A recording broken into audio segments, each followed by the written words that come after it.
ஞானானந்தமயம் தேவம் நிர்மலஸ்படிகாகிருதிம் ஆதாரம் சர்வ வித்யானாம் ஹயக்ரீவம் பாஸ்மகே. நமஸ்காரம். நேயர்கள் அனைவருக்கும் அஸ்ட்ரோ கேஎஸ் ஐயங்காரின் பணிவான நமஸ்காரங்கள். அஸ்ட்ரோ லைஃப் டிவி நேயர்களுக்கு அஸ்ட்ரோ கேஎஸ் ஐயங்காரின் பணிவான நமஸ்காரங்கள். வார பலன் 15/4/2024 இருந்து 21/4/2024 வரலும் உண்டான வாரத்திற்கு என்னென்ன பலன்னு பார்ப்போம். மேஷம் முதல் மீனம் வரை. முதல்ல இந்த வாரத்தினுடைய கோல்சாரம் எப்படி இருக்குன்றதை பார்ப்போம். அதற்கு பிறகு இந்த வாரத்தில் வரும் விசேஷ நாட்கள் என்னென்ன அப்படின்றத பார்க்கலாம். அதற்கு பிறகு இந்த வாரத்தில் வரக்கூடிய சந்திராஷ்டமம் எந்தெந்த ராசிக்கு அப்படின்றத பார்க்கலாம். முதல்ல இந்த வாரத்தினுடைய கோல்சாரம் காலபுருஷ தத்துவத்தின் முதல் ராசியான மேஷ ராசி. அதில் குரு சூரியன், ஏன்னா சித்திர மாதம் பிறந்தத்து சூரியன் உச்சத்தில் இருக்கார், குரு பகவானோட சேர்ந்திருக்கார். 6ஆம் இடம்னு சொல்லக்கூடிய கன்னியில் கேது பகவான், 11ஆம் இடம்னு சொல்லக்கூடிய கும்பத்தில் செவ்வாய் சனி, 12ஆம் இடம்னு சொல்லக்கூடிய மீனத்தில் ராகு சுக்கிரன் புதன். சுக்கிரன் உச்சமாகவும் புதன் நீச்சமாகவும் இருக்கக்கூடிய காலகட்டம்.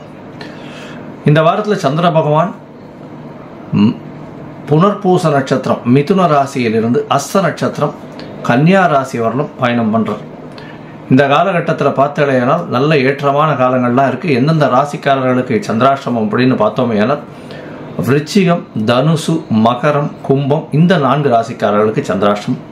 சந்திராஷ்டமம்னா இந்த ராசிக்காரர்கள் எந்த ராசிக்காரர்களோ அவர்களுக்கு 8ஆம் இடத்தில் சந்திர பகவான் மறையக்கூடிய காலகட்டத்தை சந்திராஷ்டமம்னு சொல்கிறோம். புதிய முயற்சி வேண்டாம், வெளியூர் வெளிமாநில பிரயாணம் வேண்டாம்னு சொல்கிறோம். ஒருவேளை நீங்கள் பண்ண வேண்டிய கட்டாயத்தில் இருந்தீர்களானால் சந்திர பகவானுக்கு உண்டான எளிய பரிகாரம்னு சொல்லக்கூடிய அருகில் இருக்கக்கூடிய கோவிலுக்கு உங்களால் முடிஞ்ச அளவுக்கு ஒரு 1/2 டம்ளர் பால், அதாவது பசும்பால் கொடுத்துட்டு போங்க அபிஷேகத்துக்கு. சந்திராஷ்டமத்தின் தாக்கம் நிச்சயமாக குறையும். யாருக்கும் கேரண்டி கையெழுத்து அதெல்லாம் போட வேண்டாம் சந்திராஷ்டம காலங்களில். இந்த வாரத்தில் வரக்கூடிய விசேஷ நாட்கள் அப்படின்னு பார்த்தீங்கன்னா 15ஆம் தேதி இந்த வாரம் ஆரம்பிக்கிறது.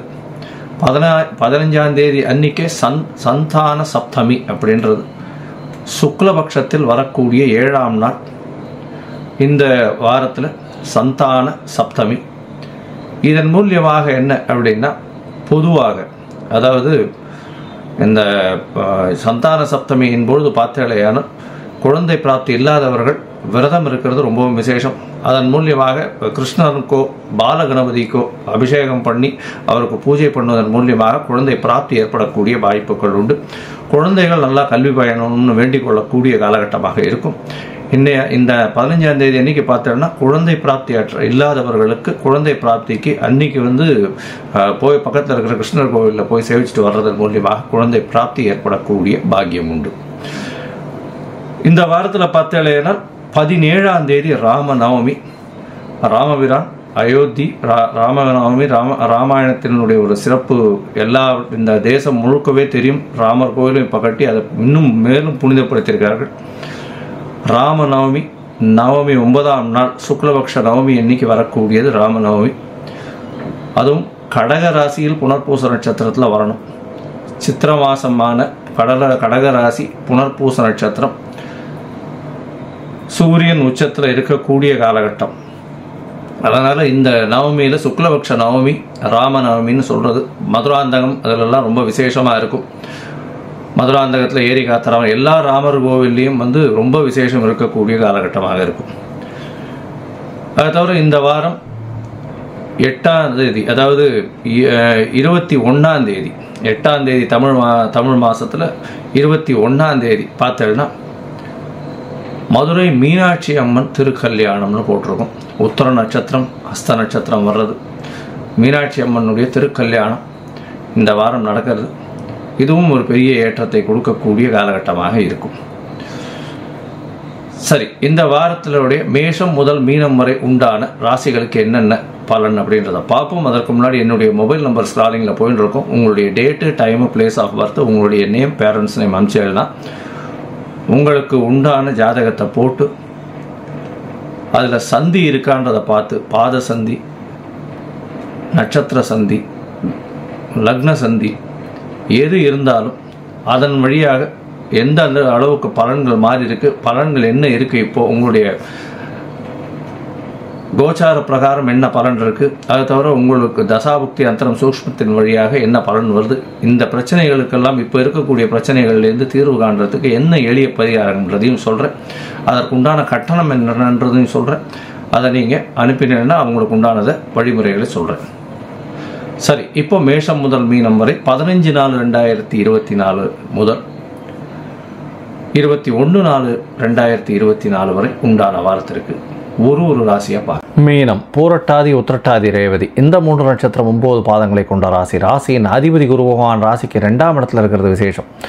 உங்களுடைய ராசியில் சுக்கிரன், புதன், ராகு 3 கிரகங்கள் இருக்கக்கூடிய காலகட்டமாக இருக்குது. இந்த வாரத்தில் 3ஆம் அதிபதியும் 8ஆம் அதிபதியும் உச்சம் பெற்று போய் உங்களுடைய ராசியிலேயே இருக்கிறது ரொம்ப விசேஷம். முயற்சிகள் அனைத்தும் வெற்றி பெறக்கூடிய காலகட்டமாக இருக்குது. உங்களுடைய கேந்திராதிபதினு சொல்லக்கூடிய 4-7க்கு உண்டானவர்களும் உங்களுடைய ராசியிலேயே நீச்ச பங்கம் பெறுறார் புத பகவான். இதன் மூலியமாக பார்த்தாலேயானால் உங்களுக்கு படிக்கக்கூடிய மாணவர்களுக்கு பெரிய ஏற்றமும் எதிர்பாலினத்தவர் மூலியமாக நல்ல ஒரு மாற்றமும் வரக்கூடிய வாய்ப்புகள் உண்டு. தாயின் உடல்நிலையில் நல்ல ஒரு ஏற்றம் இருக்கக்கூடிய காலகட்டமாக இருக்கும். பார்ட்னர்ஷிப் பிஸ்னஸில் நல்ல ஒரு பெரிய ஏற்றம் இருக்கக்கூடிய காலகட்டமாக இருக்கும். கணவன் மனைவியிலேயே நல்ல ஒரு அந்யோன்யம் சேரக்கூடிய வாய்ப்பு உண்டு.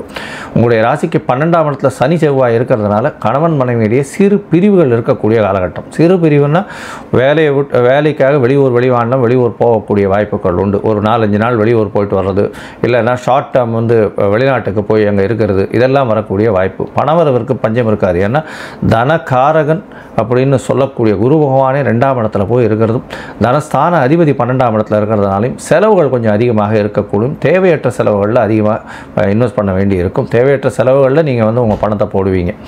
இந்த வாரத்தில் பார்த்தீங்கன்னா அதிவேகமாக செல்லக்கூடிய கிரகமான சந்திர பகவான் உங்களுடைய ராசிக்கு 4ஆம் இடத்துல இந்த வாரத்தை ஆரம்பிக்கிறார்.